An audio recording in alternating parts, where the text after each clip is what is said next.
The hallways of Westbrook High always came alive before the first bell. Lockers slammed shut, laughter echoed through polished corridors, and teachers greeted students with practiced smiles. Among them, Nathan Carter stood out as someone almost everyone respected.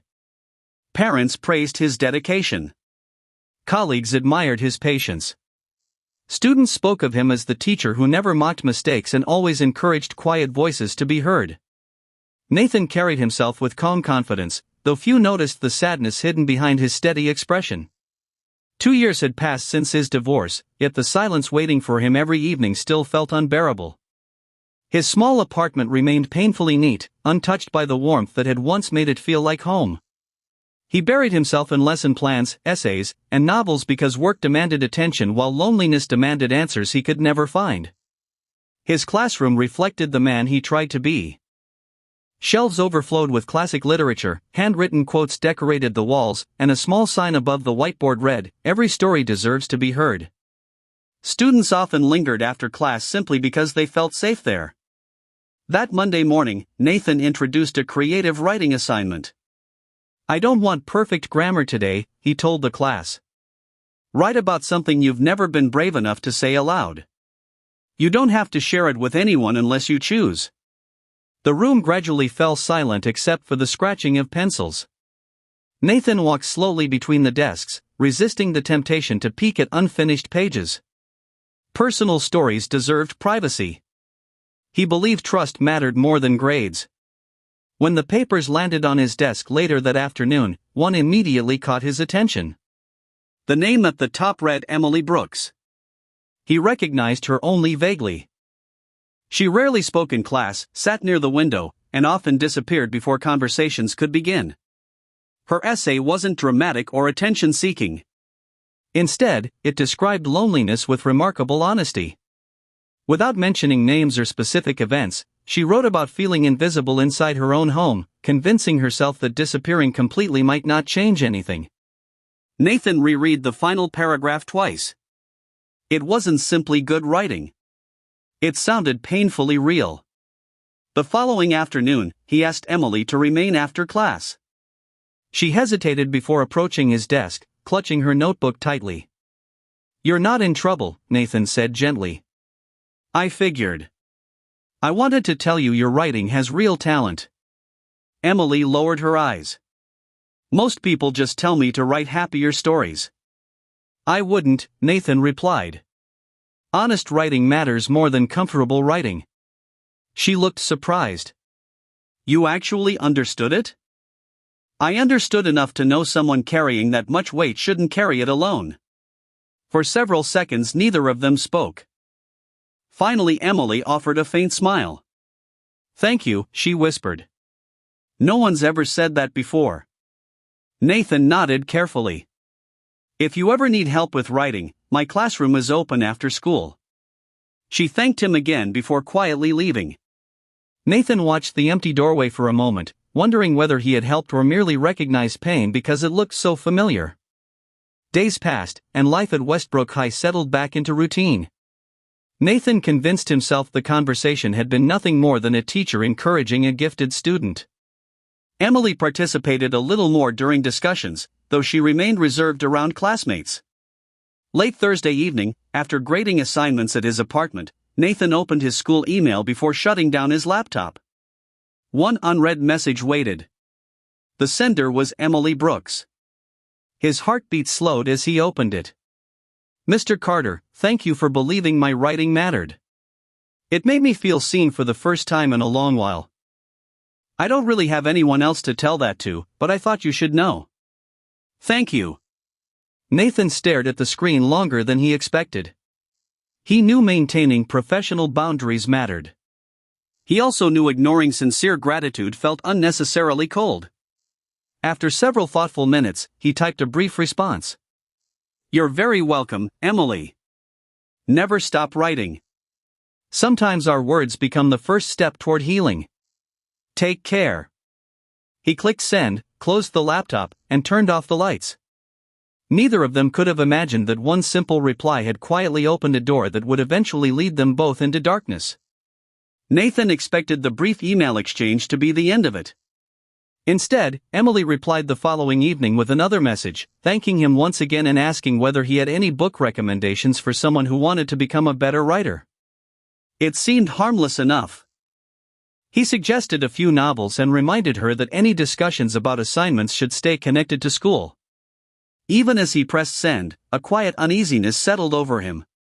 Over the next several weeks, Emily continued writing. Sometimes she asked about literature. Other times she spoke about characters she had created or poems she was afraid to show anyone else. Nathan answered politely, always intending to keep the conversations short. Yet each response seemed to invite another question, another confession, another reason for the exchange to continue. At school, nothing appeared unusual. Emily remained respectful in class, never seeking extra attention. Nathan treated her no differently than any other student whenever others were watching. Still, he found himself looking for her raised hand during discussions and noticing when she seemed distracted or unusually quiet. One rainy afternoon, Emily lingered after class. "I finished that novel you recommended," she said. "So quickly?" She smiled. "I stayed up most of the night." "What did you think?" "It made me realize people don't always fall apart loudly." Nathan hesitated. "No," he answered softly. "Sometimes they do it in silence." Their eyes met for only a moment before another student entered the classroom, breaking the quiet. Emily thanked him and walked away, leaving Nathan unsettled by how natural the conversation had felt. That evening he sat alone in his apartment, staring at another email from Emily. She wrote about arguments at home, describing parents who barely noticed whether she was there. Nathan typed several replies before deleting them. He knew he should encourage her to speak with the school counselor instead. Instead, he wrote, "I'm sorry you're going through this. Keep writing. Sometimes putting pain into words helps us survive it." Emily answered within minutes. "You're the only person who actually listens." Nathan closed the laptop immediately, disturbed by the sentence. A teacher should never become a student's emotional lifeline. He promised himself he would create more distance. The promise lasted only 3 days. One afternoon, Emily mentioned that her parents frequently checked her email. She joked that they cared more about spying than talking to her.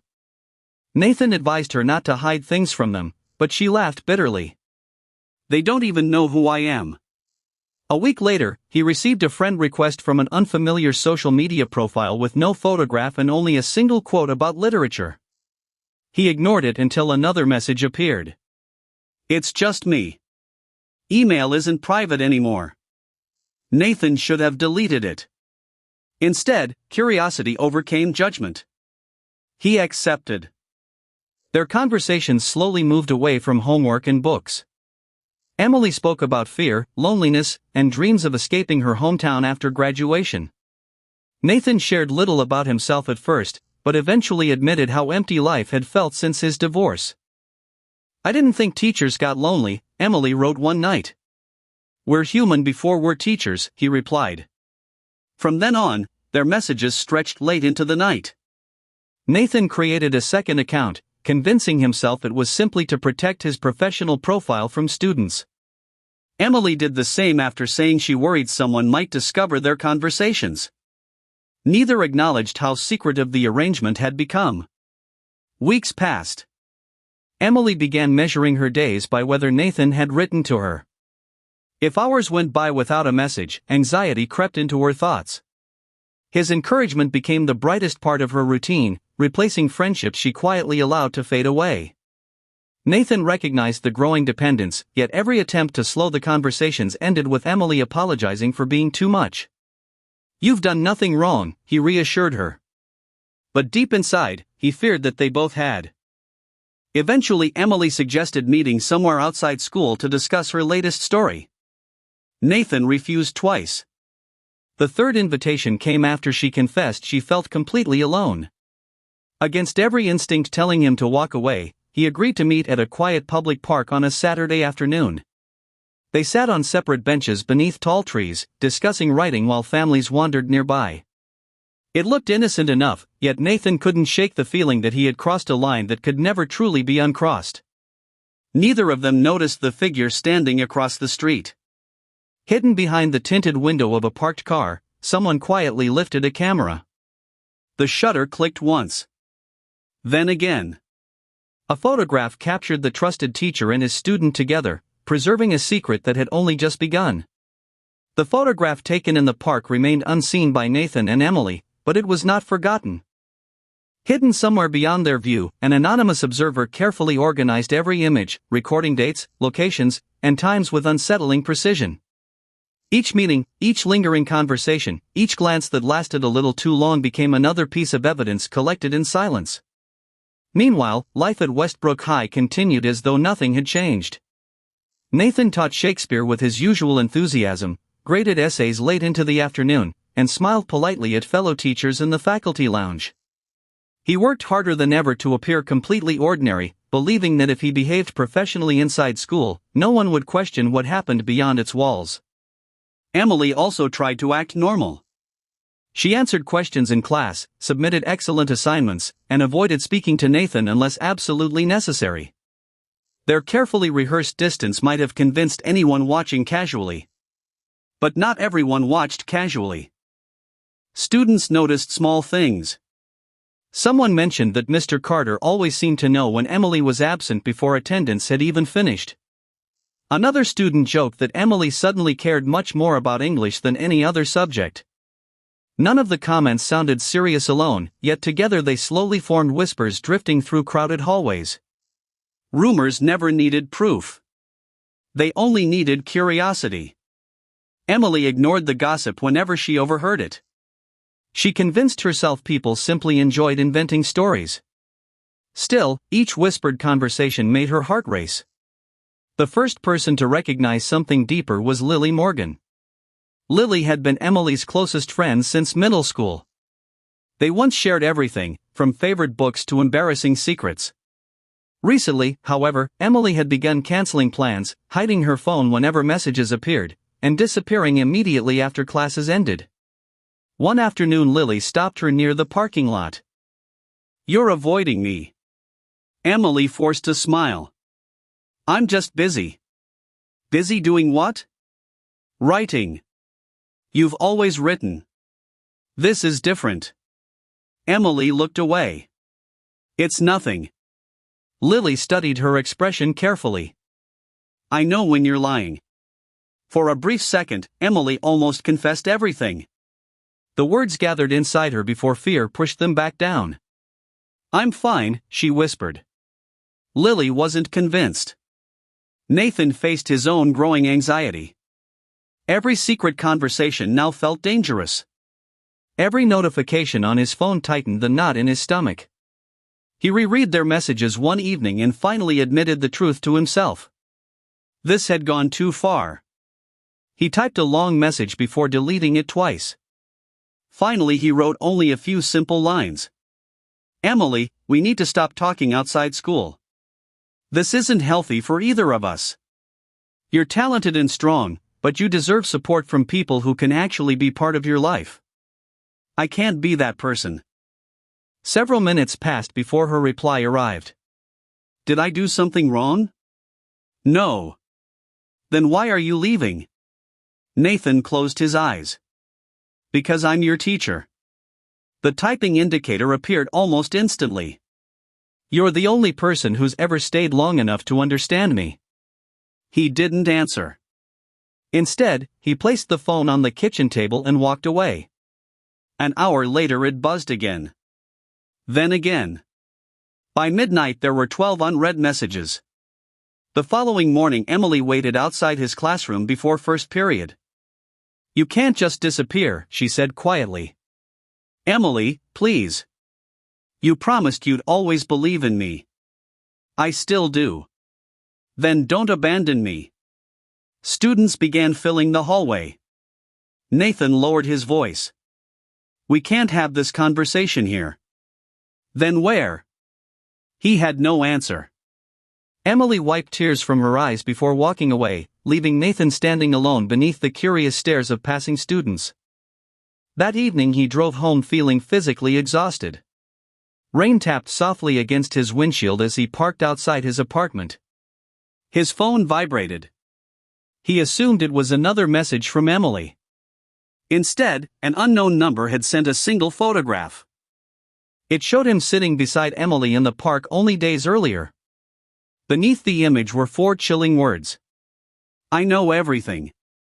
Nathan's blood ran cold. Someone had been watching them all along. And whoever stood behind the camera was no longer content to remain completely hidden. Nathan stared at the photograph until the screen dimmed. His own face, Emily's profile, the park bench beneath the trees, every detail confirmed what he already feared. Someone had followed them, watched them, and waited for the perfect moment to reveal it. His hands trembled as he enlarged the image, searching for clues hidden in the background, but there was nothing except blurred cars and distant strangers. Then another message appeared. "If you want this picture to stay private, you'll do exactly as you're told." Nathan's pulse quickened. He typed a response. "Who are you?" No answer came for several minutes. Instead, another photograph arrived, this one taken from a different angle as he and Emily walked toward the park entrance. Whoever had captured the images had been there long before either of them arrived. Finally, the sender replied. "Don't ask questions. Just listen." Nathan felt trapped. The next instructions appeared one line at a time. "You will pay $50,000. You will continue meeting the girl when I tell you.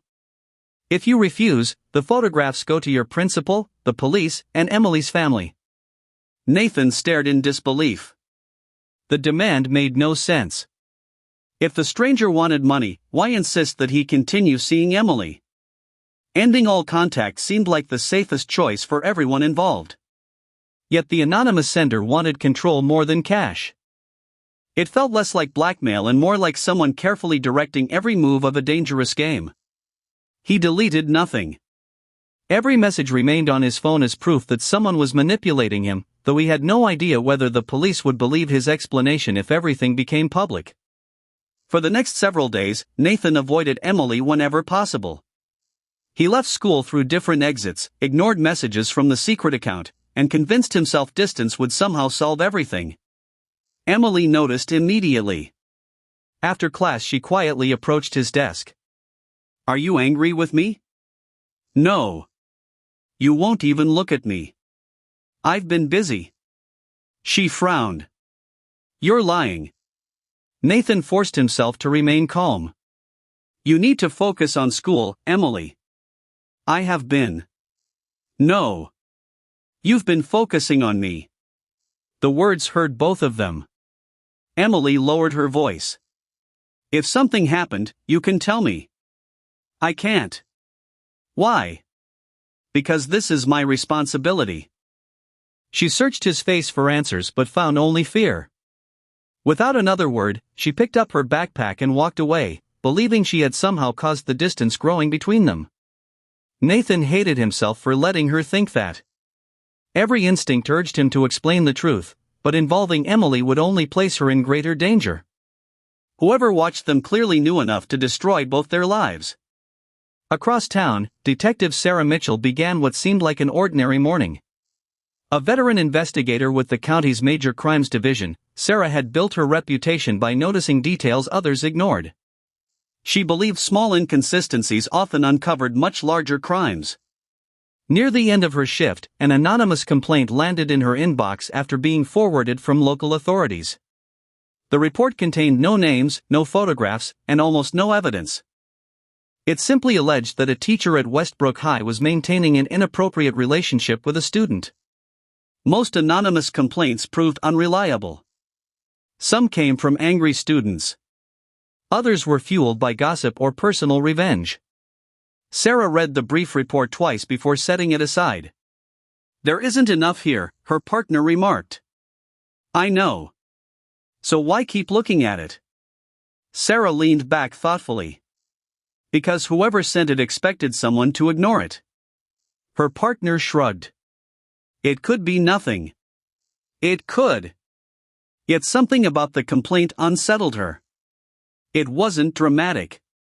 It wasn't emotional. It was strangely deliberate, as though someone wanted law enforcement to notice the situation without revealing their own identity. Before leaving for the evening, Sarah placed the file in her active case drawer instead of the archive. She couldn't explain why. At that very moment, Nathan's phone vibrated once more. Another message appeared from the unknown sender. Tomorrow. 7 o'clock. Riverside Cafe. Come alone. Below the words was a final reminder. Obey me, or everyone learns your secret. Nathan arrived at Riverside Cafe exactly at 7, as instructed. He chose a table near the window where every passing face seemed suspicious.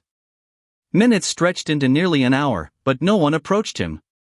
Instead, his phone vibrated beneath the table. Good. You followed directions. Nathan looked around immediately. The cafe was filled with ordinary customers drinking coffee, reading newspapers, or speaking quietly with friends. None appeared interested in him. Another message arrived. Leave the envelope under the third bench outside. His stomach dropped. There had never been an envelope. He had been unable to gather the money. Heart pounding, Nathan typed a desperate reply. I don't have it yet. The response came almost instantly. Then you'll pay another way. The messages stopped. Nathan drove home consumed by dread, convinced the stranger was always watching. He barely slept, replaying every decision that had led him to this point. By morning, exhaustion showed plainly on his face. Emily noticed before anyone else. After school, she quietly followed him into the empty classroom. You've been avoiding me for days. Nathan sighed heavily.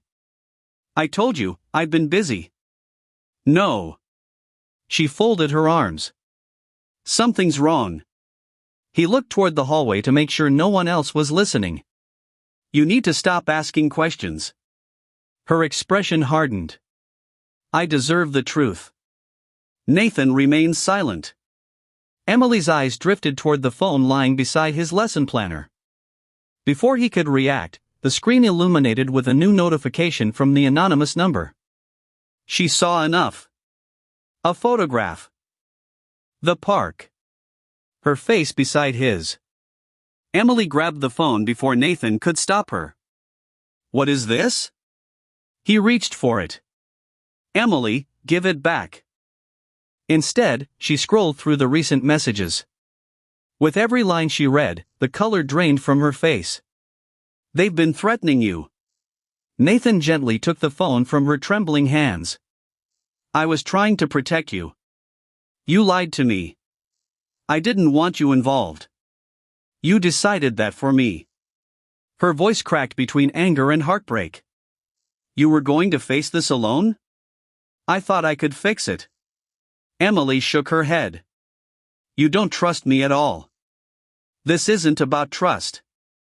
Then what is it? Nathan searched desperately for words. It's about keeping you safe.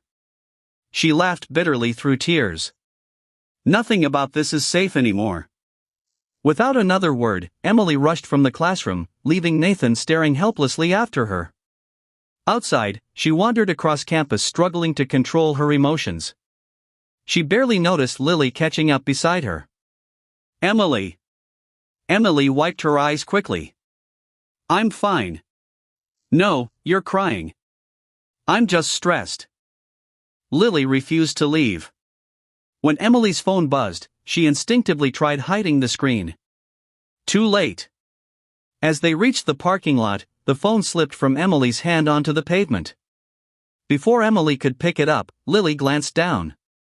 The screen displayed an unfinished conversation with Nathan's secret account. The messages were unmistakably personal. Lily froze. Emily quickly grabbed the phone. It's not what it looks like. Lily stared at her in disbelief. Emily, that's Mr. Carter. Silence answered. Oh my God. Emily's shoulders slumped. I never wanted anyone else to know. Lily stepped backward. He's your teacher. I know. How long has this been happening? Emily couldn't answer. The silence said enough. Lily left without another word, her thoughts racing. She wanted to believe there had to be some explanation, yet every message she had glimpsed pointed toward a relationship far beyond ordinary teacher and student conversations. That night she opened her laptop, intending to report what she knew anonymously. Before she could type a single sentence, a notification appeared from an unfamiliar account. "Stay out of this." Her breathing slowed. Another message followed. "You don't know who's watching." Then a third. "If you tell anyone, you'll regret it." Lily slammed the laptop shut, terrified. Across town, Nathan sat alone in his dark apartment while Emily cried herself to sleep believing the one person she trusted had hidden the truth from her. None of them realized the invisible hand manipulating every fear had now reached all of their lives. And somewhere beyond their sight, the anonymous observer began preparing the next move in a game that was rapidly spiraling toward violence. The threatening messages grew more demanding with every passing day. Nathan emptied part of his savings, borrowed money against his car, and withdrew everything he could without attracting attention. It still wasn't enough, but he hoped bringing cash would prove he intended to cooperate. More than anything, he wanted the nightmare to end before Emily, Lily, or anyone else suffered because of his mistakes. Late Friday evening, another message appeared. Midnight. Riverside Warehouse. Come alone. Bring the money. Nathan read it 3 times before locking his phone. Outside, thunder rolled across the sky, and heavy rain began soaking the empty streets. He slipped the cash into a plain backpack and drove toward the abandoned industrial district, every mile tightening the fear in his chest. Unknown to him, Emily had already made a decision of her own. After discovering the blackmail, she no longer believed Nathan could face the danger alone. When she saw his car leaving town shortly before midnight, she quietly followed at a distance in her aging hatchback, keeping her headlights low whenever possible. She whispered to herself, "I'm not letting you do this alone." The warehouse stood beside the dark river like the skeleton of a forgotten factory. Broken windows reflected flashes of lightning, while rusted doors groaned in the wind. Nathan parked several yards away and stepped into the rain, gripping the backpack tightly. His phone vibrated. Inside. He pushed open the heavy metal door. The building smelled of damp concrete, dust, and rust. Water dripped steadily from the damaged ceiling, echoing through the enormous empty space. Shadows stretched across broken machinery that had not moved in decades. Nathan raised his voice. "I'm here." No answer came. Only another vibration. "Walk forward." He obeyed, his footsteps echoing through the darkness. Behind him, unnoticed, Emily slipped through a side entrance that hung crooked on broken hinges. She remained hidden behind stacked wooden crates, watching Nathan move cautiously toward the center of the warehouse. Then a voice broke the silence. "Did you bring it?" The speaker remained concealed behind darkness. "Yes," Nathan answered. "Show yourself." A figure emerged wearing a hood and gloves, their face completely hidden. "Put the backpack down." Nathan hesitated. "I want the photographs." "You'll get them." "I need proof." "You'll get proof after I get what I want." Nathan slowly lowered the backpack onto the wet concrete. Lightning flashed through shattered windows. For the first time, Emily clearly saw the hooded figure. She instinctively stepped forward. "Stop." Both Nathan and the stranger spun toward her. "Emily?" Nathan shouted. "What are you doing here? I wasn't leaving you alone." The hooded figure cursed under their breath and rushed toward the backpack. Nathan lunged to stop them. The bag slid across the wet floor as all 3 collided. In the struggle, another voice suddenly echoed from the entrance. "Nobody move." Lily stood frozen near the doorway, drenched by rain. She had followed Emily after receiving another threatening message, convinced something terrible was about to happen. Everything unraveled at once. Nathan grabbed the hooded stranger's arm. Emily reached for the backpack. Lily screamed. The stranger violently shoved Nathan aside. He crashed into a rusted support beam, striking his shoulder. Another flash of lightning illuminated the warehouse. Something metallic glinted in the stranger's hand. "No!" Emily cried. The next few seconds became a blur of shouting, slipping feet, and desperate movement. A sharp scream cut through the building. Then came silence. One body collapsed onto the concrete. Dark blood spread rapidly across the rainwater pooling beneath it. Nathan staggered forward in horror, instinctively dropping to his knees beside the fallen victim. His trembling hands pressed against the terrible wound, but warm blood poured between his fingers. "It wasn't supposed to happen," someone whispered. Before Nathan could identify the voice, footsteps thundered toward a rear exit. The hooded figure disappeared into the storm. Emily stared in shock, unable to move.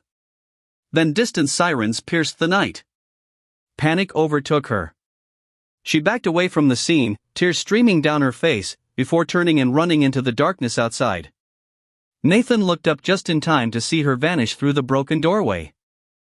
Moments later, flashing blue and red lights flooded the warehouse.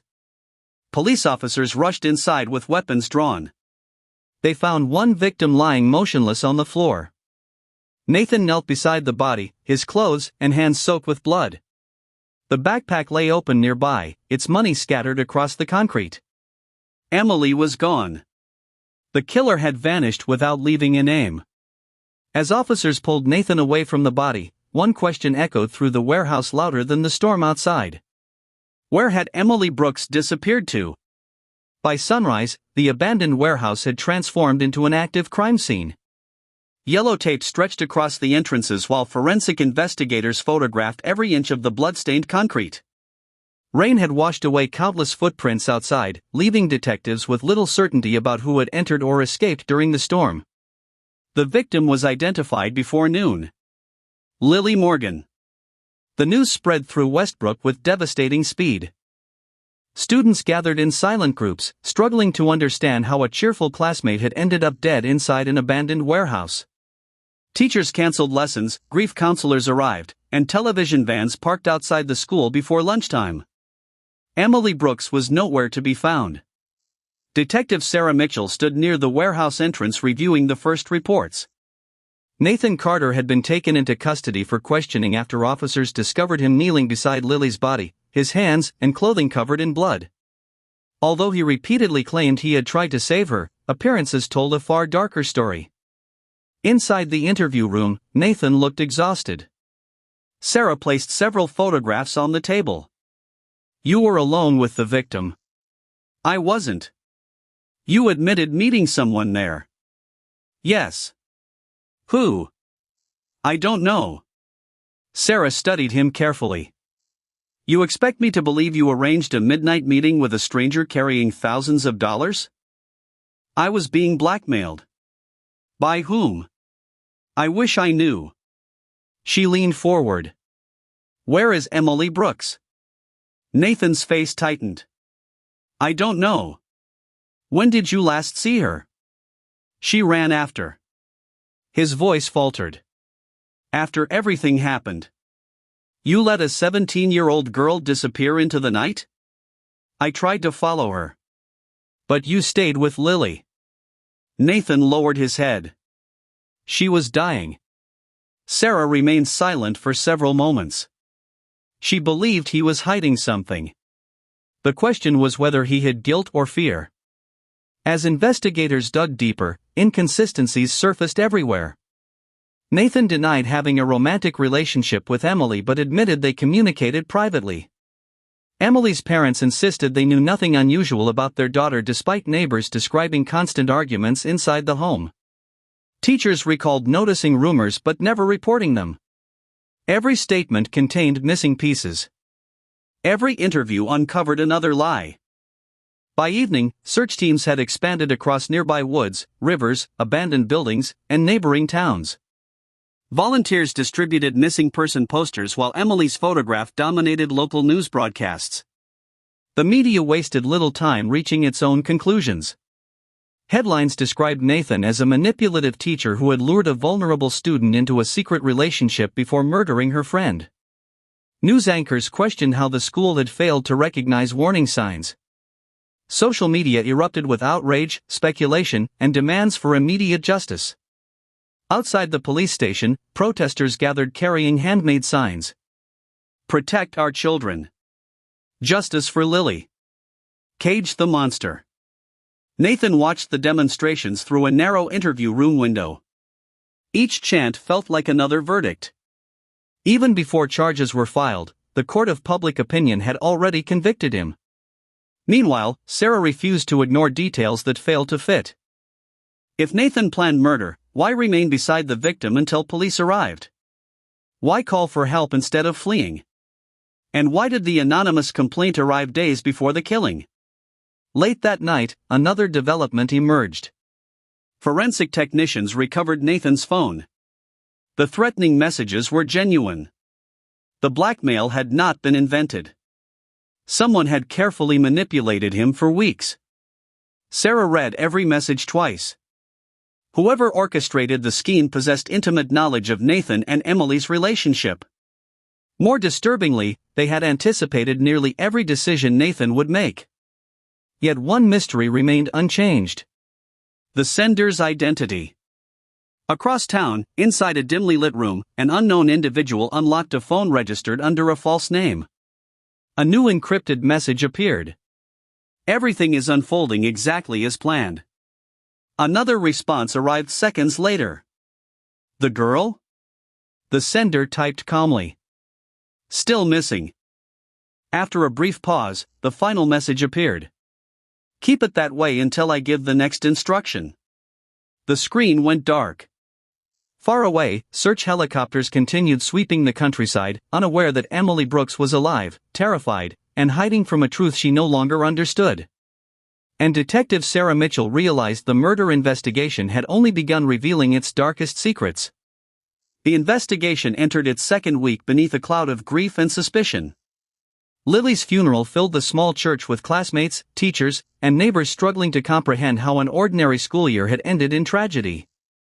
Nathan remained in custody, watching the service through delayed television coverage, while Emily's empty seat in every photograph reminded investigators that one victim was still missing.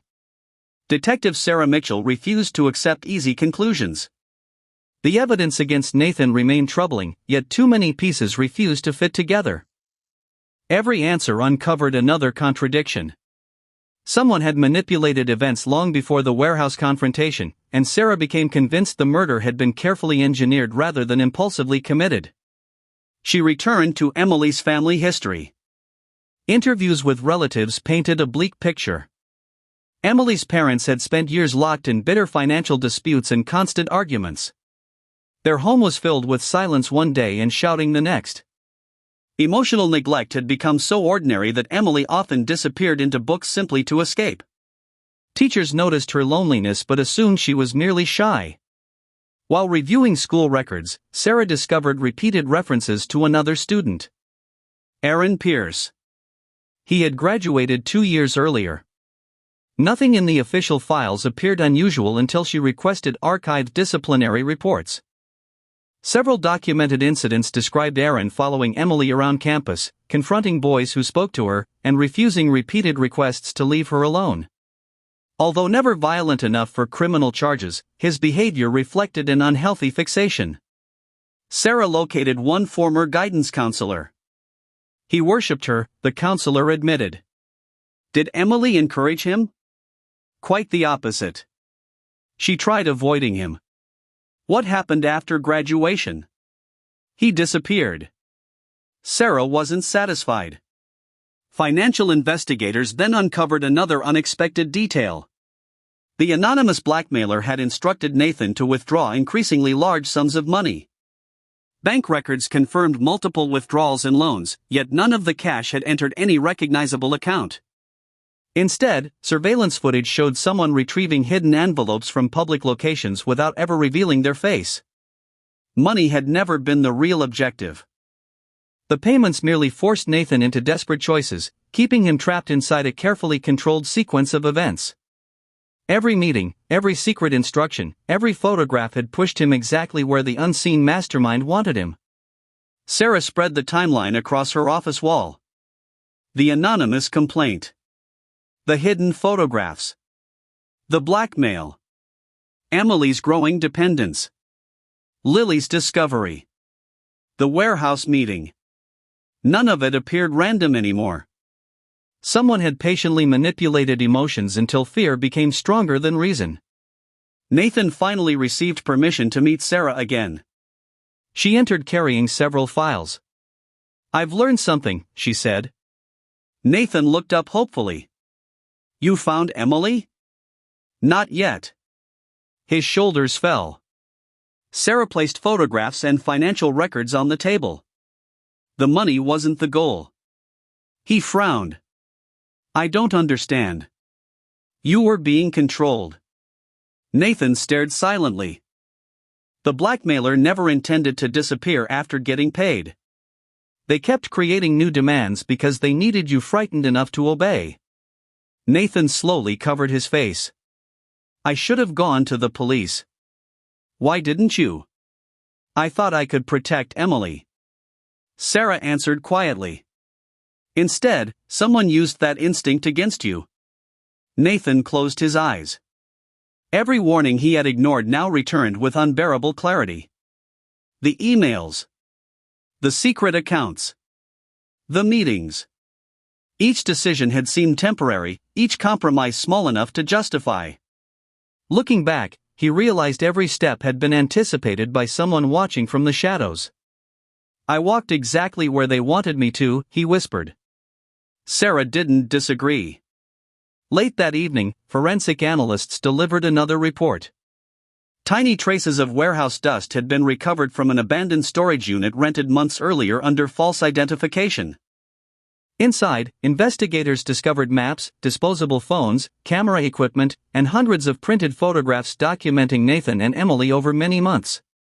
Whoever built the collection had been watching long before the first blackmail message was sent. Sarah examined the wall of photographs in stunned silence. This wasn't simple extortion. It was obsession. And somewhere beyond the investigation, the person responsible was still free, still watching, and already preparing for the moment Emily Brooks would finally be found. 3 days after the abandoned storage unit was discovered, the investigation finally gained momentum. Detective Sarah Mitchell assembled surveillance recordings collected from traffic cameras, nearby businesses, and highway toll booths. Individually, the clips revealed almost nothing. Together, however, they exposed movements that no witness had noticed on the night of Lily Morgan's murder. A dark pickup truck appeared near the warehouse nearly an hour before Nathan arrived. It left briefly, then returned minutes before midnight with its license plates concealed beneath mud. Another camera captured a hooded figure walking toward the riverside entrance carrying what appeared to be camera equipment rather than a weapon. Sarah compared the footage with forensic evidence recovered inside the storage unit. The boots worn by the mysterious figure matched impressions preserved beneath old machinery where rainwater had never reached. Fibers collected from the warehouse floor also matched clothing seized from the storage unit. Every scientific detail strengthened the same conclusion. The observer had been inside the warehouse before anyone else arrived. Meanwhile, search volunteers expanded beyond the county limits. Late that afternoon, a park ranger discovered Emily hiding inside an abandoned hunting cabin deep within protected woodland. She was dehydrated, exhausted, and visibly terrified. At first she refused to speak, shrinking away whenever anyone entered the room. Doctors found no serious physical injuries, yet her emotional condition alarmed everyone involved. Sarah waited until Emily requested to see her. The interview room remained quiet. Emily stared at the tabletop. "I thought they'd find me." "They?" Emily nodded slowly. "I didn't know who to trust." Sarah spoke gently. "You're safe now." Tears filled Emily's eyes. "I don't think anyone is." For several minutes she remained silent before finally describing the warehouse. She explained how she had watched Nathan argue with the hooded stranger before revealing herself. Moments later Lily unexpectedly entered through the main doorway after following threatening messages of her own. Chaos erupted as everyone shouted over one another. "What happened next?" Sarah asked softly. Emily squeezed her trembling hands together. "The hood came off." Sarah leaned forward. Whose? Emily closed her eyes. Aaron's. The name hung heavily between them. He was smiling, Emily whispered. Not because he wanted money. Because he wanted Nathan to lose everything. She described Aaron screaming that Nathan had stolen the only person who ever mattered to him. Years of silent obsession had twisted into rage. Aaron admitted sending every anonymous message, taking every photograph, and manipulating everyone until fear replaced reason. Lily tried calling the police, Emily continued. Aaron grabbed her. Nathan pulled him away. They struggled. Emily's breathing became uneven. The knife, it wasn't supposed to. She stopped, unable to finish. Sarah waited patiently. Finally, Emily forced herself onward. Aaron stabbed Lily while trying to reach Nathan. The room fell silent. He looked shocked for 1 second, Emily said. Then he ran. Detectives immediately obtained a warrant for Aaron Pierce's arrest. His fingerprints, recovered from hidden camera equipment and disposable phones inside the storage unit, matched forensic evidence already collected. DNA recovered from a discarded glove near the warehouse confirmed the same identity beyond reasonable doubt. News of the breakthrough spread rapidly. Nathan was formally cleared of Lily's murder, although investigators continued pursuing charges related to his unlawful relationship with Emily. Public opinion shifted almost overnight as reporters acknowledged that the supposed murderer had himself been manipulated by an elaborate campaign of surveillance and blackmail. Sarah reviewed the complete timeline one final time. Aaron had watched Emily for years. When Nathan entered her life, obsession transformed into vengeance. The photographs, fake accounts, anonymous complaints, blackmail, and warehouse meeting had all served one purpose. Destroy Nathan. Control Emily. Punish anyone who stood between them. As officers launched a statewide manhunt, Sarah realized the investigation had entered its most dangerous stage. Now that Aaron's identity was known, he had nothing left to hide. And a cornered killer was often far more dangerous than one still hiding in the shadows. Aaron Pierce was arrested 4 days after the statewide manhunt began. Officers surrounded a remote hunting cabin where he had been hiding with stolen supplies and several disposable phones. He surrendered without resistance, offering only a faint smile before being placed in handcuffs. The evidence recovered from the cabin completed the investigation, and within months the case entered a crowded courtroom where every concealed truth would finally be revealed. Families, reporters, students, and teachers filled the gallery each day. The proceedings drew national attention.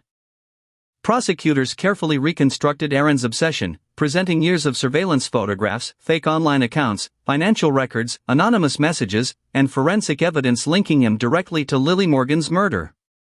The jury watched security footage, examined recovered camera equipment, and listened as experts explained how every stage of the blackmail had been meticulously planned. Aaron rarely reacted. He sat motionless, occasionally glancing toward Emily with an expression that made her shiver. When Emily was called to testify, the courtroom fell silent. She spoke softly but clearly. She admitted that her relationship with Nathan had begun through emotional support before slowly becoming something deeply inappropriate. She described feeling invisible at home, desperate for kindness, and unable to recognize how easily dependence had replaced healthy boundaries. I believe someone finally understood me, she said. But I confused attention with love. Her voice faltered. And someone else used that confusion to destroy everything. Nathan testified the following day. He looked older than he had only months earlier. The confidence once admired by students had disappeared beneath exhaustion and regret. His attorney encouraged him to explain the blackmail, yet Nathan insisted on acknowledging his own failures first. I crossed professional boundaries, he admitted.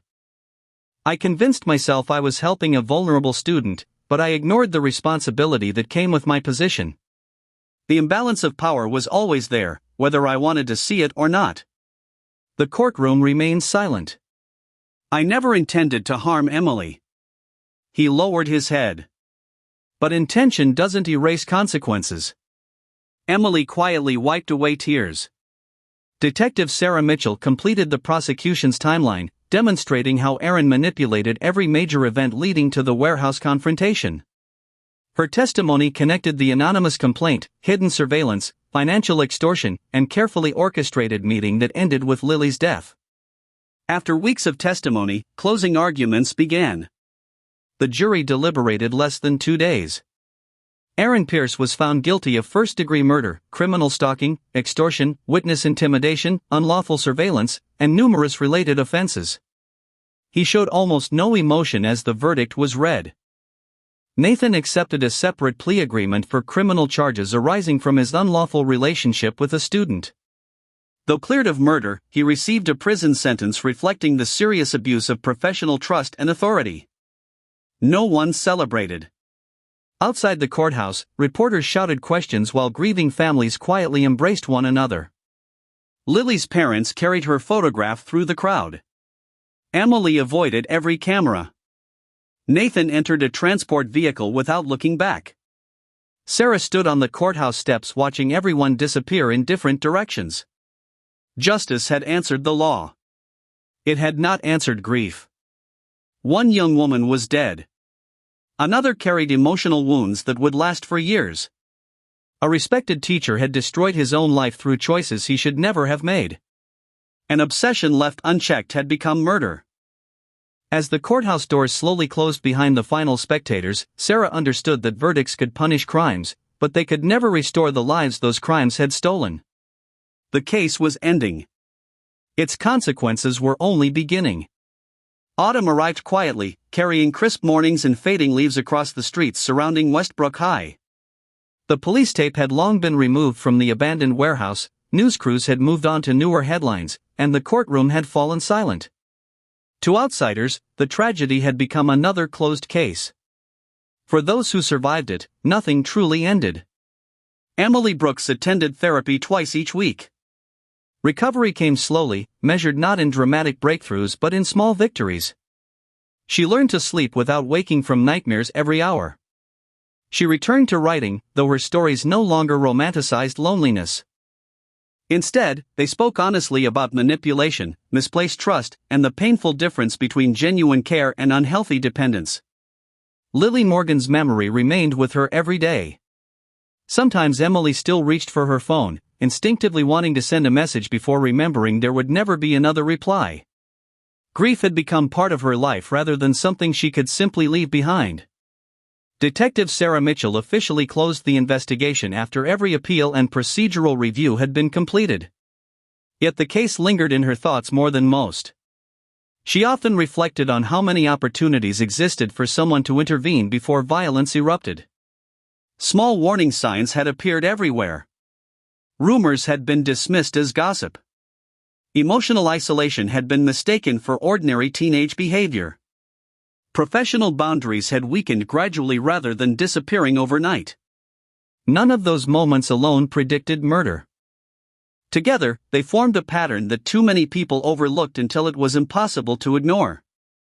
Sarah began speaking at schools and professional conferences about recognizing emotional exploitation before it escalated into irreversible harm. She knew every case would be different, but silence remained the greatest ally of manipulation. Nathan Carter spent his final weeks awaiting transfer to state prison. His legal appeals focused only on sentencing, never on denying responsibility. One evening he requested paper and wrote a letter addressed to Emily. It contained no excuses. I mistook compassion for permission and ignored the responsibility my position demanded. I cannot undo the choices that placed you in danger or erase the pain they caused.